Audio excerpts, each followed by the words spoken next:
I'm here because I want to make a difference. um,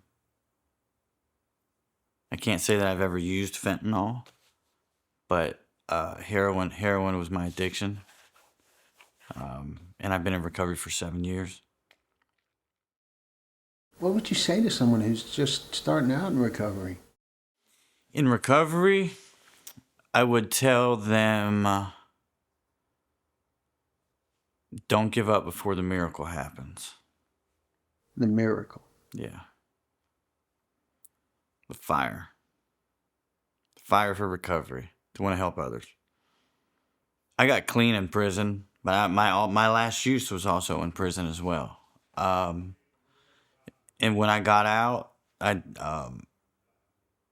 went to a recovery house in Columbia and started to see that other people just as bad as myself, they were killing it, they were joyful, and they were helping others, and they had a fire about them. And I wanted that. My first heroin use was about 16 years old in Cleveland, Ohio, where I'm from. We were doing Oxycontins, and we didn't have any Oxycontins, so we did some heroin. And that's where my addiction just took off. So there's no going back. No, not after that. And how long did that go on? Well, I'm 45 and I've been clean for 7 years, so it went on for a couple decades.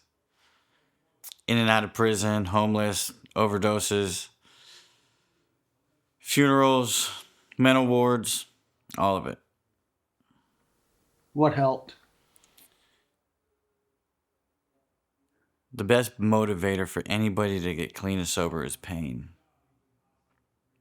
Because you're not going to change. You're not going to change if something's going good. You're not going to change if you don't have to. The best motivator for me was pain, shame, and guilt. Sitting in a prison cell, my family was done with me, ashamed of me, and I had nobody and nowhere to turn. That was my motivator to change. When I came home from prison, my sister gave me a chance. Both my parents were passed away. All my grandparents were. But the most important people, my sister, my niece, they started to give me another chance. I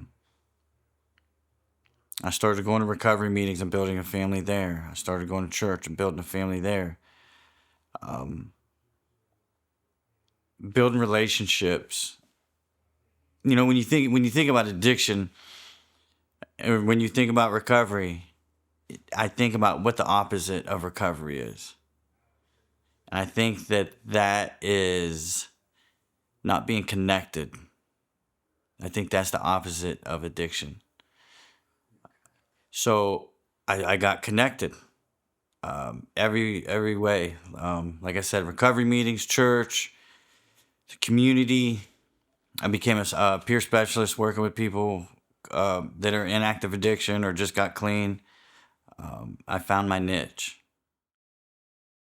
What do you do now? So you're kind of paying it forward, it sounds like. Paying it forward. And sometimes it sounds really glorious and fun. Like, yay, I'm helping people get clean and sober. But when you think of addicts and early recovery, it's not fun. Just because we pull the needle out of our arm or stop smoking a bubble or whatever your choice is, it doesn't mean that all your problems go away instantly. All that means is you're not getting high. The real challenge is now that you have to deal with yourself and all your trauma and yucky crap that you brought into recovery with you. So any early recovery people that their statistics are not great, but I get those 2s and 3s and 4 people that I sit back at the end of the day like, yep, this is why I do what I do. That's the cool part.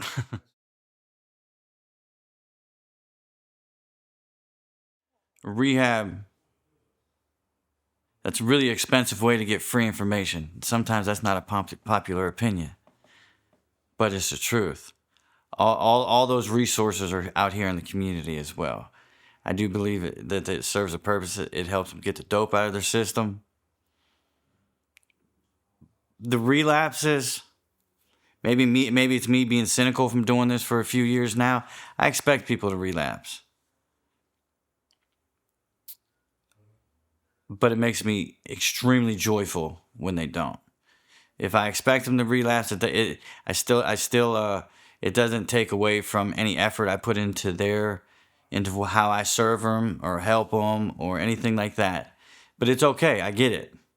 The most unfortunate thing these days is that when it comes to fentanyl, another recovery is not guaranteed.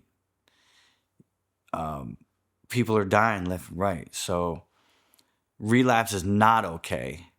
I'll never sit here and be like, well, it's okay. I won't co-sign that. I won't.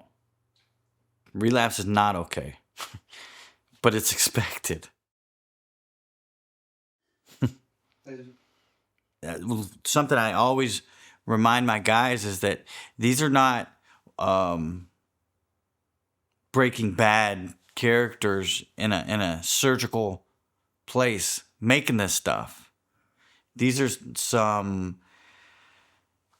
sometimes foreign, sometimes whoever, but they're out here in these woods with stills and all this other stuff, and it's nasty, and there's no method to it. These are not scientists making these pills, and that again, that's the scary part. A lot of times they're just junkies trying to get high too.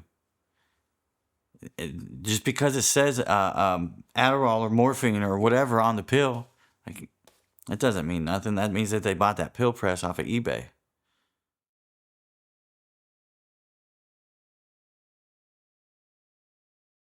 So what's the big things that people that are in recovery really need to know? What's the things that they don't know? So something I always tell people is get in the middle of the boat. If you're a fellowship person, such as myself, you go to as many meetings as possible, and you learn how to serve, and you build a support network. If you're not a fellowship person, you better find something to believe in. You better find something to fill that void, because us as drug addicts and alcoholics, we live and breathe it. Our addiction is everything. My addiction was the most jealous thing ever. I wasn't allowed to have family, girlfriend, job, none of that. Just my addiction. So when you take that addiction out of your life, it leaves a gaping wound, like a void. You need to fill it with something. God, recovery, something positive. Because most of us, we're not just addicted to the dope. We're addicted to the life. Got to fill that void. I'm an NA person. I found my family there. I found people like me, knuckleheads just like myself, that gave me something to do. They held me accountable. They didn't co-sign. They didn't co-sign my bullshit anymore. If they wouldn't just accept any old answer. They made me really start taking a look at myself, and hold me accountable. Gave me stuff to do. Gave me responsibilities. Made me feel a part of their life. And I think, and that's the biggest thing, because we don't use drugs, fentanyl, whatever, because we feel great about ourselves. You know what I'm saying? We use to hide this trauma and these feelings. So then when we start to experience a little recovery and people start accepting us, and it means the world. It really does.